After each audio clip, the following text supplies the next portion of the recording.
Hello again, welcome back to Every Woman. Now, cartoons and comic strips have often been used by artists as a way to make political points. And they can be highly provocative, as we saw when cartoons of the Prophet Muhammad appeared in a Danish newspaper. But they can also promote understanding, and that's what one Libyan artist hopes to do.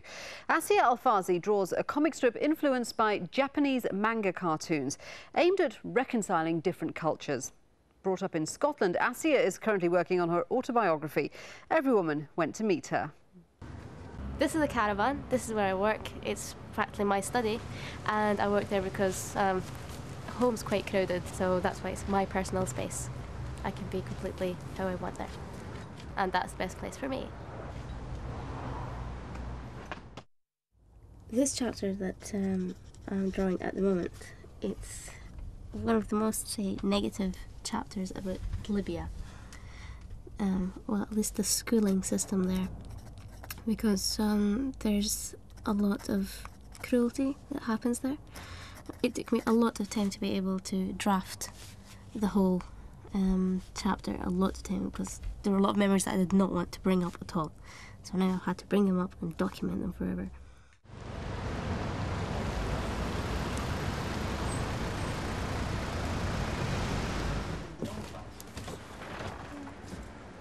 Okay, here we go. One of the pages that directly inspired my graphic novel, this one, how I think that usually the hijab and the headscarf is misunderstood. This is one point of view, let's provide the other point of view. So this is definitely one of them. Again, the style, it's very simplistic, very simple, very to the point. It doesn't intrude on what she wants to communicate, and there's a lot that I learned from this, so I cannot deny. Islam features a lot in my work because it is the core of who I am. In fact, I've had a problem with university teacher once who really disliked that I kept using Islam in my work. And it was like, this is visual communication. How can I communicate something from a point of view that I am not, or that I do not associate with? So this character, it's me then. Or maybe clearer one here.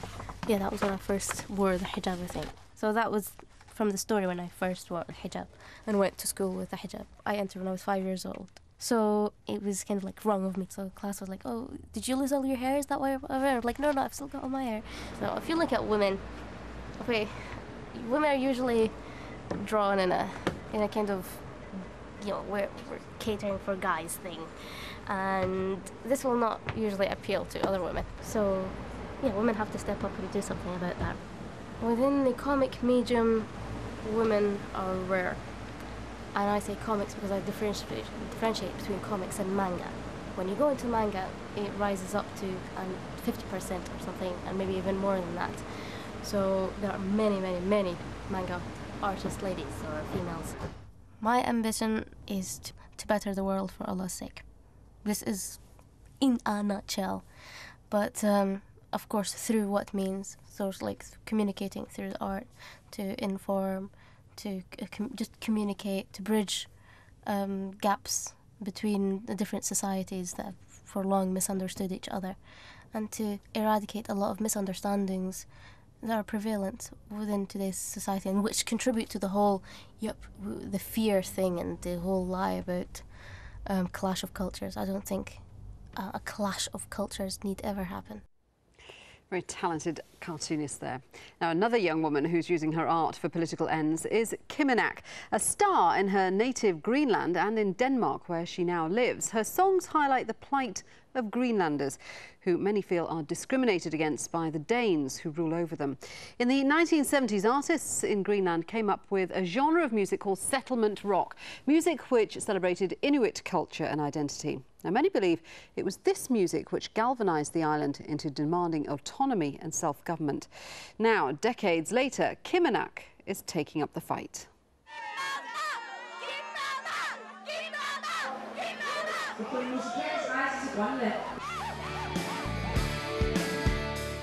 Kimmernach is a singing star and an idol to many young girls in her home country. She now lives in Denmark. Today, Kimmernach and her band are playing in the main park in Copenhagen during Greenlandic Days.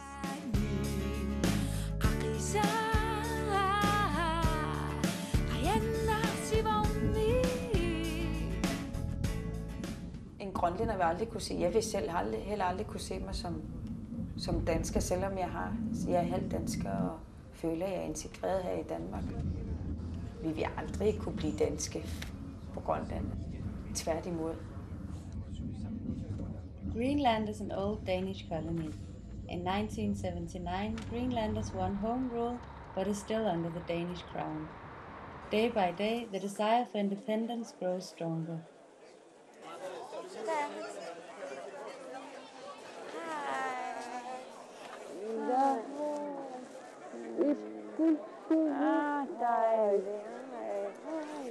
Og jeg var i Nuuk i starten af juni til koncert, og i Asiat og her. Så jeg... Ja, du har alligevel været til sådan 3 koncerter. 4 koncerter. Jamen, hun får også credit. Altså, når jeg spiller, der er en sang, min mor rigtig godt kan lide. Ja. Nummer 4, den hedder... Altså Ninera. Min forelskelse. Min kærlighed. Min kærlighed. Ja. Så plejer jeg, når min mor, hun er, så dedikerer den til min mor. Den er også kommet med i flyverens musik. Madungisar para inoratonne kusanartuni takusisar tuti nadungidiu takusina sati.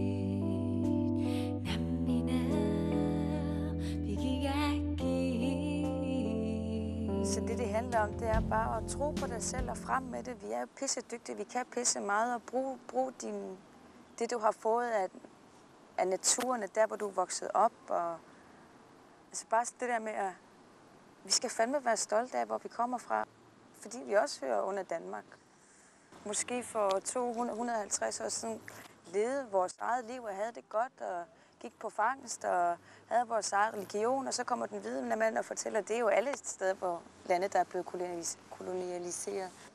Så vi er jo bare for at vide, at din tro er ikke god nok, og du skal døbes, og du er primitiv, og nu skal vi lære dig det ene og det andet, så du kan lære, hvad retfærdighed er, og alt de her ting, ikke? Så det er derfor, vi tit har måske været lidt tilbageholdende og ikke tro så meget på os selv.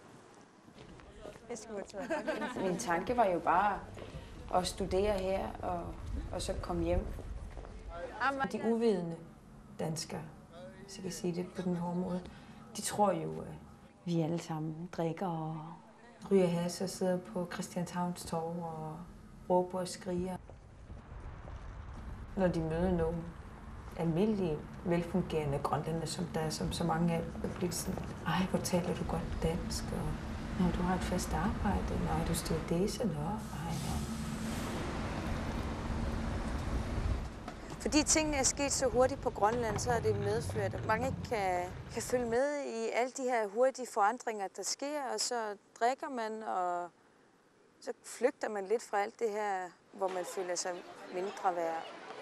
Den næste sang, det er en meget kulturel sang, der hedder Susurkuk. Det handler om trommedanser, og vi gerne vil bevare vores traditionelle kultur.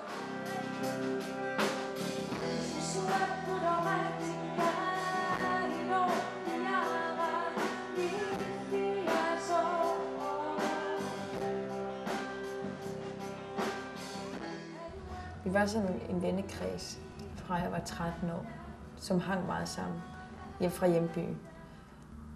Først til vi mistede, så absurd det lyder. Det var så Axel, han skød sig selv ind på sit værelse, da han var 13 år gammel. Den anden, det er min første store kærlighed, Peter. Han tror, vi var kærester i et års tid, fra jeg var 15 til 16. 2 år efter, så begik han selvmord. Det var virkelig hårdt. Og så havde jeg en veninde, som også tog sig selv af dage her for 3 år siden. Og det er sjovt, fordi sådan nogle... Alle de 3, det er nogle, der ellers klarer sig godt i skolen. De kan jo en masse med smadret dygtige mennesker, som har valgt at tage den der sørgelige sørgelig vej.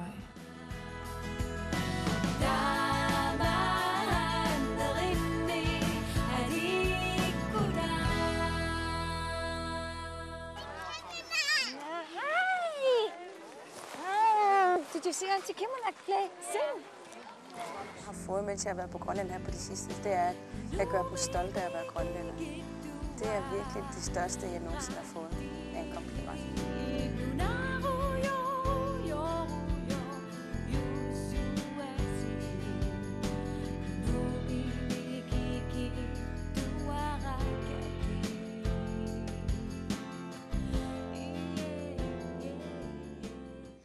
And that's it. I hope you enjoyed the programme. If you have any comments about today, drop us an email at everywoman@aljazeera.net. Until next time, from all the team here, bye-bye.